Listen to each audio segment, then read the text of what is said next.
Surprise! Happy birthday, Mama Rosie. I know this is a bit of a surprise coming from me, but I wish you a happy birthday. Alam kong deserve mo to, and I hope you have fun. Yes, I love you. Bye-bye. Hi Mama, na-surprise po ba kayo? Proud po ako sa mga pinsan ko as inaanak kong si Rachel sa ginawa niyang surprise for you.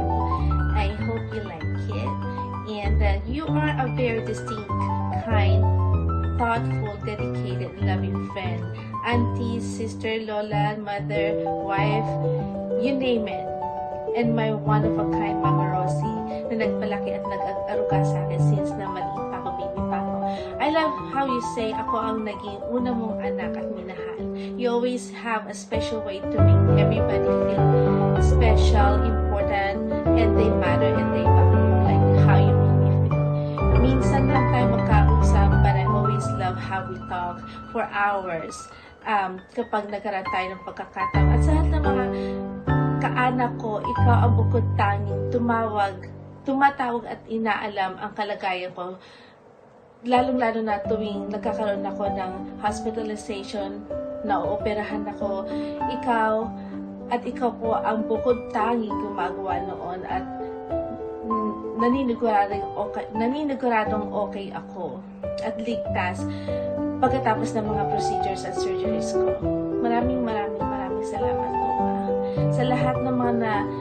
Sa lahat ng mga tumalikod sa mami ko, ikaw at ang pamilya ang bukod tanging na natili at nagmahal ng totoo sa mami ko. Very genuine.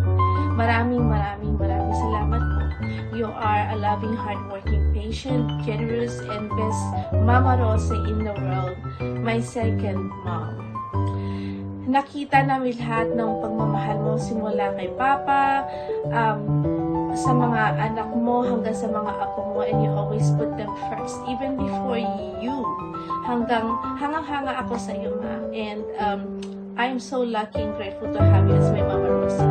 You deserve all of this on your birthday. I wish you a very happy 60th birthday, and may the Lord grant your wishes. Wishing you good health, happiness, and prosperous life throughout your journey in this world. We love you very much, and I always look forward to seeing you, and you are such a great person and woman and a child of God. I love you, Ma. Happy birthday. Enjoy, Ma.